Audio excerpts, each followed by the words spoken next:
제가 설명을 해드릴게요. 지금 이제 내담자가 어떤 호소 문제를 얘기를 해요. 근데 그 호소 문제가 지금 내가 사람들을 맞춰주는 것이 힘들다. 그리고 사람들을 만난 후에 신체 증상이 일어난다. 이런 호소 문제와 호소 문제 기저선을 탐색했다고 한다 그러면 상담자가 부담해야 되고, 그러면 왜 이런 어려움이 생기지?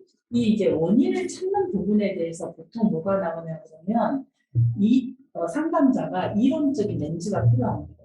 왜냐하면 우리가 어떤 이 문제를 볼 때 앞면에서 볼 건지 옆면에서 볼 건지 그리고 뒤에서 볼 건지 측면에서 볼 건지에 따라 다 그 얘기하고 있는 문제를 다 다르게 얘기를 해요. 똑같은 건데.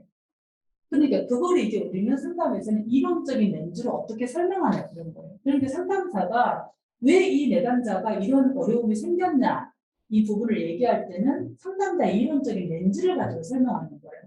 그럼 나는 이 부분에 대해서 그리고 내가 대상관계를 제일 익숙하니까 대상관계를 한번 보자. 그러면은 대상관계 이론인 ORT 오브젝트 릴레이션십 테라피 이 대상관계 이론으로 봤을 때는 어떻게 이 문제의 원인이 있나를 상담자 그 렌즈로 설명하는 거예요.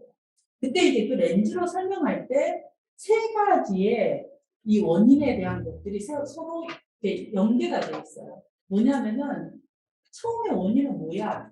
이제 처음에 생겼던 원인이 뭐야? 그러면 당신이 이렇게 맞추어주면 힘이 들고 머리 아픈 게 언제부터 그랬냐?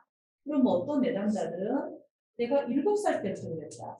아니면 뭐 고등학교 때부터 그랬다. 대학교 때부터 다 다르게 얘기하잖아요. 그 처음에 있었던 지점, 온셋이에요.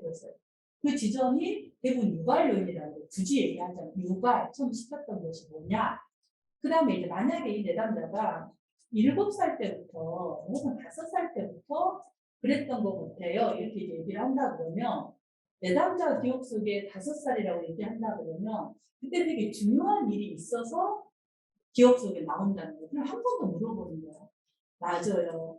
지금 내가 20대 초반인데도 5살 때 그랬다면 15년 이상을 내가 사람을 만나거나 뭐 맞춰주는 것도 힘든데 갔다 와서 머리 아프고 힘을 빠지고 쓸 수 없을 만큼 있었다면 너무너무 힘들었을 것 같아요. 그 내담자 15년 동안 버텨왔던 이것의 대처 방식의 생존 여기에 대해서 지지를 해주는 거죠. 왜? 힘들었으니까.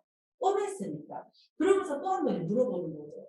그러면 이제 하고 나서 그때 무슨 일이 어떤 것들이 5살 때 있어서 그렇게 그때부터 이런 어려움들이 시작되었을까요?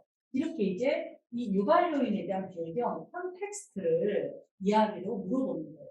그러면 대부분 이제 충격적인 근데 충격이라는 것도 내담자 입장에서 감당하기가 힘든 정서적인 압력이라든가 어떤 신체적인 폭력이라든가 뭐 여러 가지 것들이 있어요. 왜냐하면 우리가 그 나이에 감당할 수 있는 정서적인 힘이 있는데 5살이나 7살이나 3살이나 아주 어린애잖아요. 또 그때 이제 부모가 뭐 부모들은 그런 걸 모르잖아요. 그냥 아이 잘 키우려고 막 시험 왜 이렇게 맞아와서 그냥 한번 때리고 너 이래 갖고 뭐 가겠냐 이렇게 얘기하지만 그게 아이한테 굉장히 큰 트라우마가 될 수 있다라는 거죠. 그러면은 그 사건을 이제 굉장히 중요하게 이렇게 사건 자체 팩트가 중요한 게 아니라 그것이 내담자에게 미친 영향이 중요한 거예요.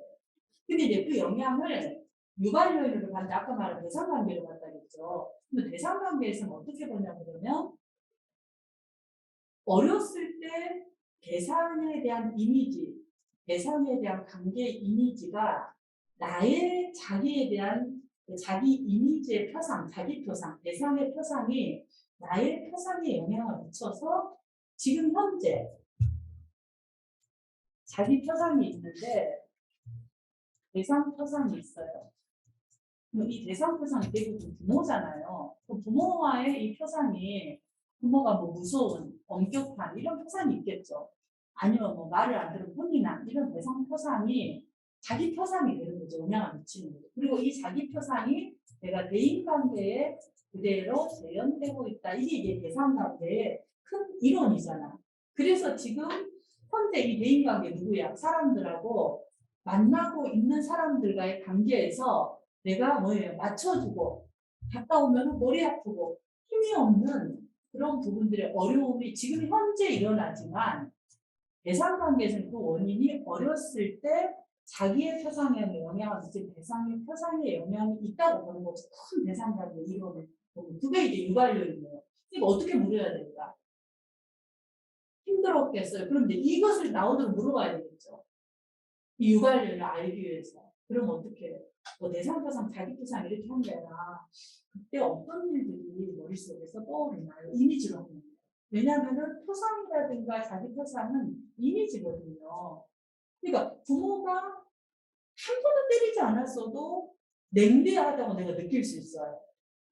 근데 이건 이미지이기 때문에 내가 정서적으로 느껴지는 거거든요. 그래서 그때 내가 또 어떤 뭐 그림이 떠오르실까요? 그때 이제 뭐 부모님이 나를 대해서 뭐 부모에 대해서 내가 느껴지는 이미지, 형용사 이런 것들 어떨까 이렇게 이제 물어보면은 이 대상 표상을 바로 알게 되는 거죠. 그러면 거기에 대해서 나는 내 스스로 어떻게 느껴지나 이게 이제 자기 표상을 물어보는 거예요. 그러니까 나는 굉장히 외롭고 그다음에 나약하고 내가 나락을 보고 이런 이제 굉장히 나에 대한 이미지로 나오는 거죠. 그래서 내가 두렵고 그래서 사람들한테 맞춰주고 있어요. 이렇게 하면 이제 이 지금 대상관계에 대한 원인이 유발론이 나오는 거죠.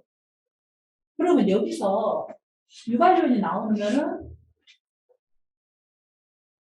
7살 때, 5살 때 그랬다면 지금 20대 초반이라면 15년 동안 어떻게 그런 일들이 계속적으로 이렇게 내가 맞추고 살 수 있었을까요? 너무 힘들었을 것 같아요. 다시 한번 본다. 그럼 이것을 뭘 하기 위해서인데요? 어떻게 해서 15년 동안 지금 유지되었냐는 거예요. 이 유지율을 물어보고. 근데 이건 이제 내담자의 생존의 방식을 물어본과 동시에, 그러니까 내담자는 해피지. 맞춰준 거니까.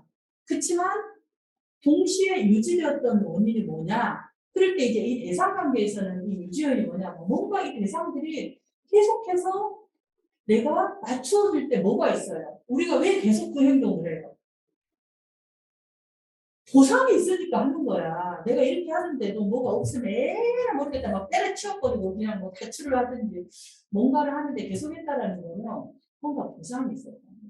그러니까 이제 그래서 내가 했을 때 부모님들이 인정해주고 아니면 뭐 부모님이 너무나 두 분이 많이 싸우셨기 때문에 내가 내 문제까지 얹어주고 싶지 않았어요. 뭔가 이렇게 여러 가지 이유가 나와요. 그 유지되었던 요인을 같이 물어보는 거예요.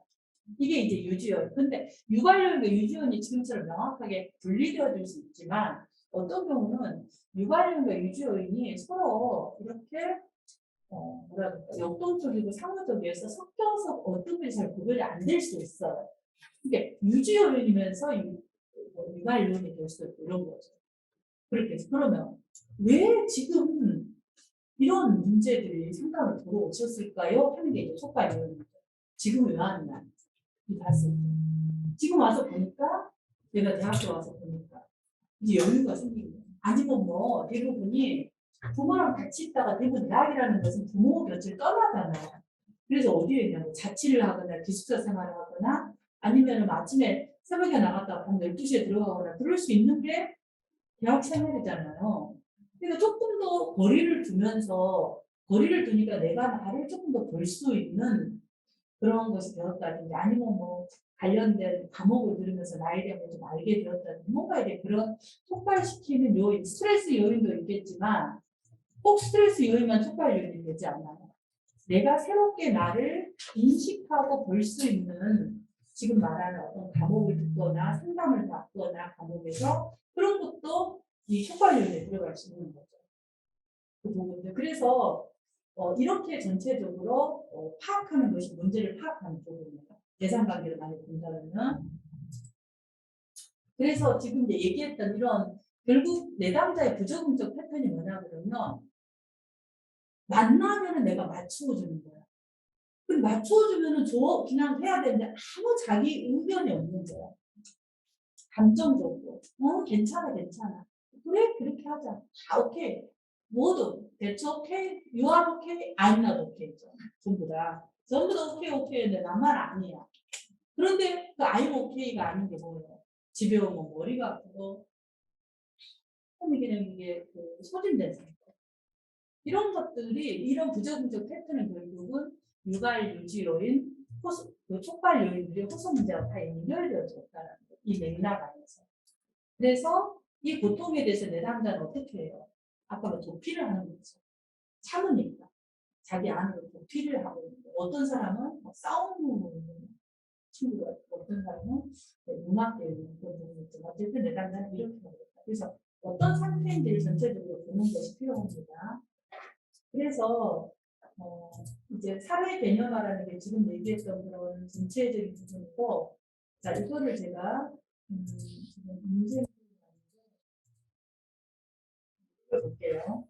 자, 이제 여러 가지로 비교를 해보는데 지금 이 사례를 이제 대상관계 이론으로 만약에 본다면 대상관계 이론에서는 아까 얘기했던 여러 이론이 있는데 원인을 뭘로 보냐면 전반적으로 대상관계는 어렸을 때 대상의 주 양육자, 굉장히 중요한 시그니피컨트 아더에서 주 양육자가 정서적으로 조율받은 어튜라는 경험이 있어야지 건강한 자기가 형성된다고 해요. 어떻게 해서 건강한 자기가 형성되느냐 이거예요. 근데 건강한 자기가 형성이 되지 않으니까 뭐가 돼요? 맞춰주고 정서적으로 과도하게 맞춰주는 게 문제가 되는 거잖아. 그러니까 정서적으로 조율받은 경험, 대부분 부모가 홀딩, 안아주고 담아주는 이런 역할을 했는데 그것이 부족했다. 이게 원인이야. 그러니까 원인을 이제 그렇게 적는 거예요. 원인이 뭐냐 그럴 때.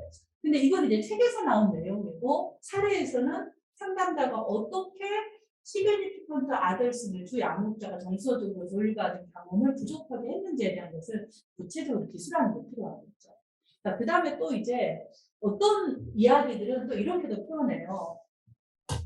이제 예를 들어서 욕구가 우리가 좌절될 때는 아이들이 굉장히 부정적 감정들이나 그런 뭐라 그럴까 이런 것도 있죠. 그래서 그걸 이제 표현해요. 싫어. 그리고 또 뭔가를 갈등적인 것들. 엄마가 뭐 이걸 우리가 어렸을 때 다 받아주지만 좀 더 크고 나면은 우리가 하기 싫은 것도 해야 되고 또 뭔가를 해야 되는 갈등적인 욕구들을 갖고 있잖아요. 근데 그 갈등적인 욕구를 시간이 지나면서 나이가 들면서 보통은 어때요? 대상관계에서는. 좌절. 위니컷이 말한 적절한 좌절이 있어서 그것을 견뎌내는 심리적 힘을 부모가 적절하게 거리로서 해줘야 돼요. 해줘야 된다기보다 보통 하죠. 어투나면서 그런 경험들을 하는데 그것의 심리적 힘을 이 어투나는 것들을 경험하는 기회를 받지를 못했어요. 그래서 그것이 약해서 어쩌다 어려움이 생긴다 이렇게도 얘기를 해요. 뭐 같은 말인데 약간 약자에 따라서 그렇게 얘기하고 또 뭐 올굿 뭐 아주 좋은 게 올굿 올배드라는 것은 대상이 약간 이제 그 대상관계 이론이 이제 여러 개가 많은데 표상이 이제 어떤 표상이냐면 아이들이 처음에는 그 아이들이 전부 다 부모를 대상할 때 표상을 할 때 표상의 발달 단계에서 제3자의 셀프가 있으면은 부모가 봤을 때 부모가 전부 다 굿이야. 그래서 다 부모가 내가 울면 와야 되고 내가 뭐 똥 싸면 갈아줘야 되고 다 굿으로만 다 지각을 하는 거 해주면. 근데 또 한쪽에는 뭐냐 그러면 바로 안 오면 에이 마녀야. 에이 뭐야 이렇게 하고 완전히 굿 오브젝트와 배드 오브젝트로 좋은 대상 나쁜 대상으로 분리되잖아. 그래서 이것을 스플릿팅이래요. 분열됐다는 거예요. 근데 이 분열이라는 거는 발달성 있는 아이들은 정상이에요. 분열이 돼야 돼요. 근데 이 분열이 되어지면서 어느 정도의 발달이 되어지면 이 두 개가 뭐예요? 통합이 되어지죠. 아, 보니까 뭐 엄마가 뭐 좋을 때도 있고 또 바로 나오지도 않고 마녀일 때도 있는데 그래도 좀 더 좋을 때가 하나 더 있으니까 그냥 나 엄마라고 해주자 이러면서 자기 안에서 통합을 해 나가는 거죠. 그것이 대상 통합인 거예요. 근데 이 통합이 되어야지 사람을 볼 때도 어때요? 우리가 굳인 사람은 없잖아요. 저 사람 보면 저 사람 좋은 면도 있고 나쁜 면도 있고 이런데 전부 다 좋은 사람이라고 보는 건 어때요? 아직 이 단계에서 머물러 있는 거예요.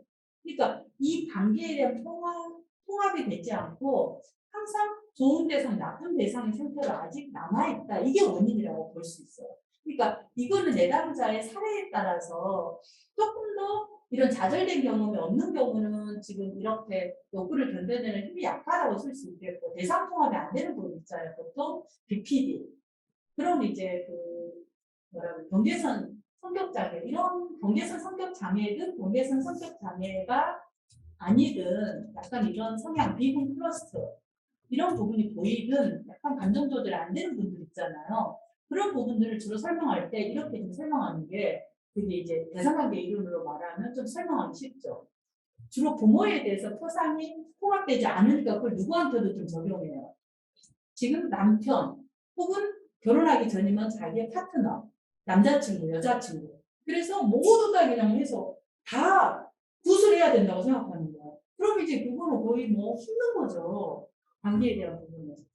그 다음에 또 이만하면 좋은 내면화된 부모상. 이것도 뭐 위니프스의 굿 이너프 마더 이런 부분에 상이 있어야 되는데 그게 안 되는 거예요. 그러니까 아까 말한 분열된 스플리팅, 대상, 대상. 대상이 분열되면 자기도 그러는 거예요. 그래서 나도 완벽해야지 사람이 나를 버리지 않고 나를 받아줄 거라고 생각하는 거예요. 왜? 통합이 되지 않았기 때문에. 그게 원인이라고 대상관계 이론에서는 얘기를 하는 거예요. 이게 이제 원인을 볼 때 대상관계에서는 이렇게 얘기하는 거예요. 근데 인지행동에서는 좀 달라요. 똑같은 부분인데. 근데 제가 지금 이제 이 인지행동 좀 이따 다음 사례에서 얘기를 하고 지금 대상관계 이론에 대해서만 얘기를 하는데 이게 원인이야. 원인을 이렇게 적고 그다음 목표에서는 목표를 그럼 어떻게 적어야 되냐면 합의된 목표가 아니라 임상 목표를 할 때 대상관계 이론에서는 자 결핍이 됐으니까 어떻게 해야 돼요? 이런 의존 요건과 결핍을 이해하고 수용하는 게 필요하겠죠. 목표는 당연히. 원인을 뒤집으면 되니까. 그 다음에 분열된 자기표상을 통합해야 된다. 그리고 부모에 대해서는 현실적으로 통합적인 관점을 갖고 정서조절 노동과 스스로 감당하기 힘든 내적 경험을 담아내는 능력을 향상시키는 것이 필요하다고 본다. 그래서 전체적인 각 이론별로 이제 임상 목표가 달라지는 거예요. 그래서 이 임상 목표하고 유발요인 이런 부분에서는 이론이라는 것과 함께 이론의 렌즈로 보는 것이 그래서 이 상담자는 대상관계 이론을 내담자의 문제를 이해했구나 이렇게 이제 보는 거예요.